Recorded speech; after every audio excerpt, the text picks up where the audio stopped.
నమస్తే.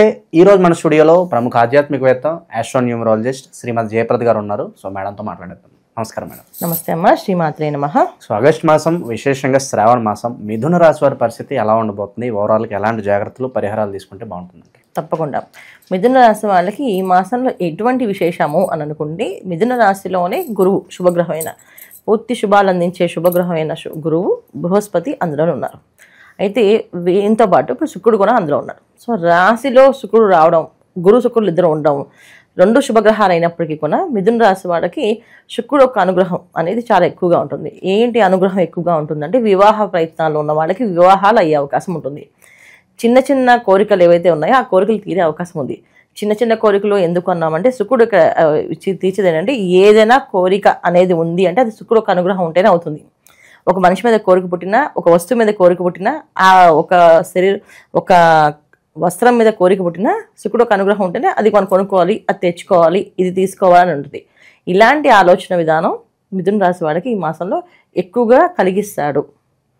ఎందుకంటే ఎప్పుడూ లేని, దేని మీద వ్యామోహం లేని వాళ్ళు కూడా ఏదో ఒక వ్యామోహానికి ముడిపడి చేసుకుంటూ వెళ్తారు ఈ మిథున రాశి వాళ్ళు ఈ మాసంలో. అయితే ఇది అనుకూలమా ప్రతికూలమా అంటే ఖచ్చితంగా ప్రతికూలమే. అనుకూలం అయితే కాదు. ఎందుకు ప్రతికూలం అని అన్నామంటే, చూసింది ప్రతిదీ కావాలి అనిపిస్తే అది తప్పకుండా ఇబ్బంది పడే అవకాశం ఉంటుంది. సో మిథున రాశి వాళ్ళకి ముఖ్యంగా విద్యార్థులు, తర్వాత వ్యాపారస్తులు మోసపోవడం కానీ, వ్యామోహంలో పడ్డం కానీ జరుగుతుంది. సో విద్యార్థులు వ్యామోహంలో పడ్డం అంటే ఎవరైనా ప్రేమించడమో, ఇష్టపడ్డమో, వాళ్ళతో కలిసి నడుద్దామనో, వాళ్ళతో పాటు ట్రావెల్ చేద్దామో, ఏదో ఒక వ్యామోహంలో పడి ఇబ్బంది పడే అవకాశం ఎక్కువగా ఉంది.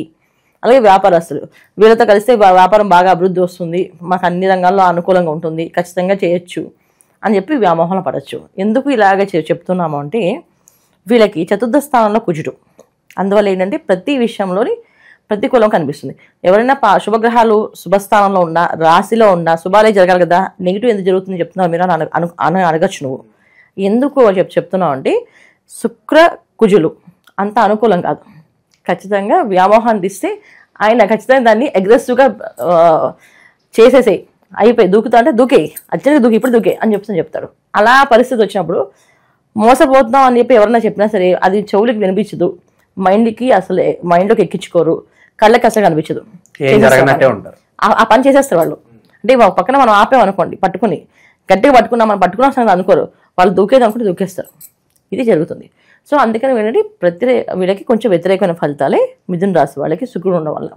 ఇక రవి బుద్ధులు ఉండడం వల్ల ఏంటి అంటే, బుద్ధిని కొంచెం తక్కువే వాడతారు, ఎక్కువ వాడలేరు. ఎందుకంటే ద్వితీయ స్థానంలో అంత అనుకూలమైన కాదు. ఖచ్చితంగా వీళ్ళకి ఆ బుద్ధి మందగించడమో, ఆ సమయానికి వాళ్ళకి గుర్తు రాకపోవడమో, ఆ సమయానికి ఆ విషయం ఎందుకు నేను ఆలోచించలేకపోయాను అనుకోవడం. జనరల్గా మిథున రాశి వాళ్ళు ఎలా ఉంటారు అంటే, చాలా తెలివైన వాళ్ళు. ఏ పనైనా అసలు ఎలా చేస్తున్నావు అనేది పక్క వాళ్ళకు తెలియకుండా చేసేస్తారు, అంత తెలివే చేయగలుగుతారు. దానికి ఏ విషయమైనా అంటే ఏ బంధాన్నైనా సరే వాళ్ళ మైండ్లో బాగా పెట్టేసుకోరు. ఇప్పుడు తామరాకు మీద నీటి బొట్టు ఎలా ఉంటుంది? తామరాకు ఉంటుంది, నీటి బొట్టు రౌండ్గా బిందువులా ఉంటుంది. సో వీళ్ళు ఏ రిలేషన్స్లో ఉన్నా వీళ్ళు అనుకునే గోల్స్లో, వీళ్ళు అనుకునే ప్లాన్స్లో ఉంటుంది తప్ప దాంట్లో మొత్తం నిగుడు అయిపోరు. అంటే లోపలికి వెళ్ళిపోయి వాళ్ళు లేకపోతే బతకలేము అని అనుకోరు. అలాంటి తత్వాన్ని వీళ్ళు మార్చేస్తారు. అంటే వాళ్ళు లేకపోతే బతకలేమేమో, వాళ్ళ కోసం చేసేయాలేమో అనే తత్వాన్ని తీసుకొస్తారు ఈ శుక్రుడు కలయిక. శుక్రుడు అండ్ కుజుడు ఈ రెండు కూడా అంత మంచి ఫలితాలు కాదు. అందుకే మిథున రాశి వాళ్ళు ఎవరెవరు జాగ్రత్తగా ఉన్నారంటే, వ్యాపారస్తులు, విద్యార్థులు, మిగతా అందరికీ మిశ్రమ ఫలితాలే. పెద్ద ఇబ్బంది ఏం లేదు, అంత పెద్ద కష్టాలు ఏం లేవు. వివాహ ప్రయత్నాల్లో వివాహాలు అయ్యే అవకాశం ఉంది, వివాహ ప్రయత్నం ఫలించే అవకాశం ఉంది. అలాగే సంతాన భాగ్యం కోసం ఎదురు చూసేవాళ్ళు సంతాన భాగ్యం కలిగే అవకాశం ఉంది. ఒక్క జాగ్రత్త ఉండవలసిన వీళ్ళు మాత్రమే. ఇంకా రాజకీయ నాయకులు, మీడియా రంగంలో ఉన్న వాళ్ళు కూడా జాగ్రత్తగా ఉండాలి. ఎందుకంటే ఏ విషయంలో వీళ్ళు ఎక్సైట్మెంట్ అయిపోయి దాన్ని రివీల్ చేస్తారో దానివల్ల అది ఇబ్బంది రావచ్చు, లేకపోతే మంచి ఫలితము రావచ్చు. ఇది రెండు ఎందుకు చెప్తున్నాం అంటే, వాళ్ళ జాతకంలో నిజంగా బ్రహ్మాండంగా యోగమైన జాతకం ఉన్నా, ఫలితాలు బాగున్నా ఇవి మంచి ఫలితాలే. వాళ్ళ జాతకంలో ఫలితాలు బాధైపోతే ఇవి వ్యతిరేకమైన ఫలితాలే వస్తాయి. ఇంకా ఏమైనా చూసుకోవాలంటే, దశమస్థానంలో శనేశ్వరుడు వక్రించి ఉన్నాడు. దీనివల్ల ఏంటంటే కాస్తంత వీళ్ళకి వక్రించడం వల్ల కాస్త ఉపశమనం చెప్పచ్చు. ఏంటంటే కష్టం తగ్గుతుంది, పని ఒత్తిడి తగ్గుతుంది, ఏ పనైనా చేయాలంటే ఒక క్లారిటీగా చేసుకుంటూ వెళ్తారు.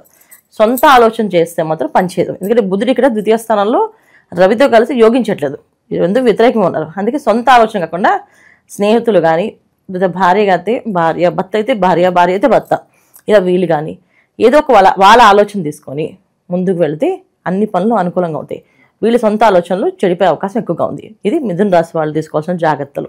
అంటే గోచార పరంగా ఇప్పుడు ఫలితాలు ఏమన్నా బాగుందంటే బాగుందని చెప్తారు, కానీ కామెంట్స్లో కొంతమంది మేడం మీరు బాగుంది అంటున్నారు, మా జీవితం ఎలాగే ఉంది మేడం, ఎక్కడ తీసింది అక్కడే ఉంది అని అనుకుంటూ ఉంటారు. ఇది ఎందుకు ఇలా జరుగుతుంది అంటారు? ఇది జాతకాన్ని ఖచ్చితంగా పరిశీలించగలమా. ఎందుకంటే మన జాతకం అనేది పురుషార్థాలు అంటారు, అంటే ధర్మార్థ కామ మోక్షములు. ధర్మం, అర్థం, కామం, మోక్షం.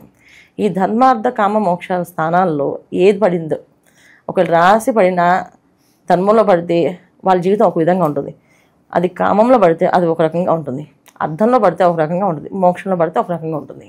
సో వీళ్ళు రాశి ఎక్కడ పడింది, తర్వాత రాశి అంటే చంద్రుడు ఉన్న రాశి, అంటే వీళ్ళు పుట్టినప్పుడు చంద్రుడు ఎక్కడున్నాడో దాన్ని రాశి కింద లెక్కేస్తాం.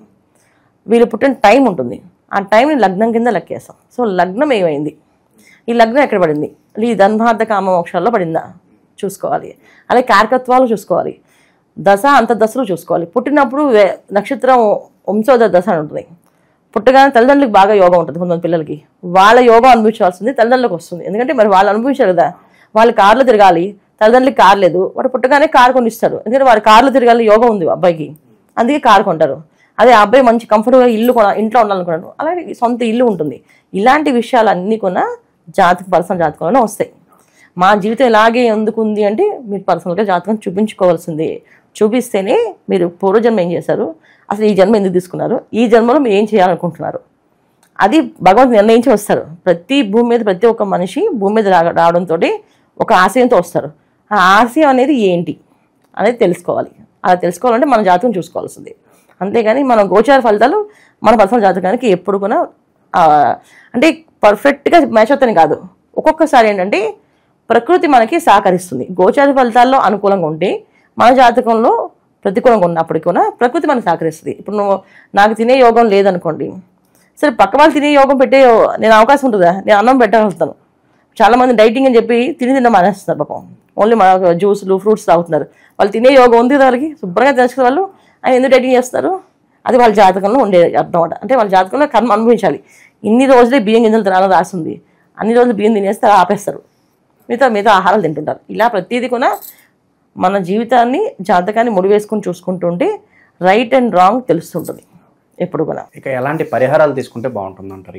ఈ మాసం వీళ్ళు శ్రావణ మాసం, చక్కగా శ్రావణ మాసం వీళ్ళంటే శనివారాలు శుభ్రంగా ప్రతి శనివారం వెంకటేశ్వర స్వామి దేవాలయానికి వెళ్ళడం, అక్కడ 2 ప్రమిదల్లో ఆవు నెయ్యితో దీపారాధన చేయడం, కుదిరితే చలివిడి చేసి నైవేద్యం పెట్టి పానకం వడపప్పు చలివిడి నైవేద్యం పెట్టడం, కుదరకపోతే అరటిపళ్ళు కొబ్బరికాయ నైవేద్యం పెట్టి 2 దీపాలు వెలిగించి 21 ప్రదక్షిణాలు చేసి దండం పెట్టుకుంటే ఆ వారం అంతా అనుకూలంగా జరుగుతుంది వీళ్ళకి. అలా ఎన్ని శనివారాలు వస్తే అన్ని శనివారాలు చక్కగా శ్రావణ మాసం అంతా ఈ మిథున రాశి వాళ్ళు చేసుకుంటే మంచి ఫలితాలు. ఓం నమో నారాయణ, ఓం నమో నారాయణ అని మంత్రాన్ని ఎక్కువగా జపం చేసుకుంటూ మనసులో ఎప్పుడు కుదిరితే అప్పుడు మనసులో అనుకుంటూ ఆలాపనగా చేసుకుంటూ వెళ్తే బుద్ధి సక్రమంగా పనిచేస్తుంది. ఇది వీళ్ళు చేసుకోవాల్సిన జాగ్రత్తలు. ఓవరాల్గా మిథున రాశి వాళ్ళు ఈ నెల ఎలాంటి జాగ్రత్తలు తీసుకోవాలి, ఎలాంటి పరిస్థితులు ఎదురవుతాయి అద్భుతంగా వివరించారు. ధన్యవాదాలు. నమస్తే అమ్మ. శ్రీమాత్రే నమః.